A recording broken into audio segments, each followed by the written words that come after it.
শীতকালীন পর্যটন মৌসুমে দেশের বিভিন্ন পর্যটন স্পটে ব্যাপক সাড়া ফেলেছে অভ্যন্তরীণ পর্যটকদের উপস্থিতি।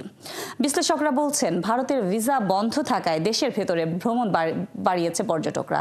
বাড়তে থাকা পর্যটকদের ধরে রাখতে বিভাগীয় পর্যটন স্পট তৈরি ও সেফটি সিকিউরিটি নিশ্চিতের পরামর্শ বিশ্লেষকদের। বিস্তারিত রিয়াজ সেজানের প্রতিবেদনে। নভেম্বর থেকে ফেব্রুয়ারি দেশের শীতকালীন পর্যটন মৌসুম। কক্সবাজার, সেন্ট মার্টিন কিংবা কুয়াকাটার সমুদ্র কেন্দ্রিক পর্যটন স্পটগুলোতে পর্যটকদের ছিল উপচে পড়া ভিড়। তুলনামূলক কম হলেও পাহাড় কেন্দ্রিক পর্যটকদের সংখ্যা নেহাত কম ছিল না। ছিল শীতকালীন অতিথি পাখি, গ্রামীণ সংস্কৃতি ও পিঠাপুলি উৎসব কেন্দ্রিক স্থানীয় পর্যটকদের বিচরণ। সব মিলিয়ে এবারের মৌসুম বেশ ভালোই গেছে দাবি সংশ্লিষ্টদের। একটা দিকে ভালো গেছে, কোনো একটা দিকে খারাপ গেছে। অর্থাৎ যেমন কক্সবাজার, সেন্ট মার্টিন এরকম আর দু একটা জায়গা সহ খুবই ভালো গেছে। আমি বলবো খুবই ভালো গেছে। করোনার পর যেভাবে অভ্যন্তরীণ পর্যটক বেড়েছিল, এখনও একই অবস্থা লক্ষ্য করা যাচ্ছে। বিশেষ করে ভারতের ভিসা বন্ধ থাকায় পার্শ্ববর্তী দেশে ঘুরতে যাওয়া বেশ কিছু পর্যটক যুক্ত হয়েছে অভ্যন্তরীণ পর্যটনে। তবে এই পর্যটকদের ধরে রাখতে নতুনভাবে বিভাগ কেন্দ্রিক পর্যটন স্পটগুলোকে ঢেলে সাজানোর পরামর্শ তাদের। 5 দিনের আইটিনারি আমি তৈরি করি, 5 রাতের। তুমি শুধু রাজশাহী বিভাগটা দেখবে।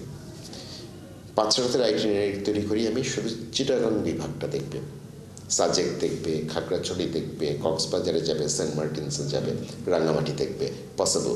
ওই যে ট্যুরিস্টকে ডাইভার্সিফাইড করে দিব আমি, অর্থাৎ কক্সবাজারই কেন সে যাবে, কেন সমস্ত প্রেশার যে কক্সবাজার, সেন্ট মার্টিনস অথবা এই কুয়াকাটার উপরে পড়বে, সি বিচ আছে দেখে। একই সাথে পর্যটকদের সেফটি সিকিউরিটি সহ সেবার সার্বিক মান বাড়ানোর পরামর্শ সংশ্লিষ্টদের। পর্যটন স্পটে নাগরিকদের হেনস্থা, ছিনতাইয়ের মতো ঘটনা জনমনে নেতিবাচক প্রভাব ফেলতে পারে বলেও মত তাদের। যে একটি বিদেশ থেকে একটা গেস্ট যে আসবে, সে প্রথমেই দেখবে যে ওই দেশের সেফটি সিকিউরিটিটা কী, সে নির্বিঘ্নে নির্দ্বিধায় চলাফেরা করতে পারবে কিনা। পর্যটন কর্পোরেশনের এই কর্মকর্তা বলছেন, কিছু অনাকাঙ্ক্ষিত ঘটনা ঘটলেও তা তুলনামূলক কম।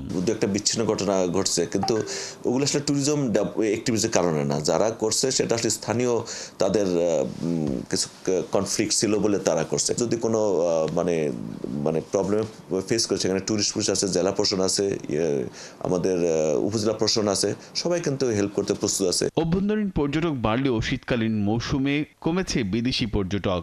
রাজনৈতিক অস্থিরতা, আন্দোলন সংগ্রামের আন্তর্জাতিক মাধ্যমে প্রচারিত সংবাদের নেতিবাচক প্রভাব ফেলেছে। রিয়াজ সেজান, ৭১, ঢাকা।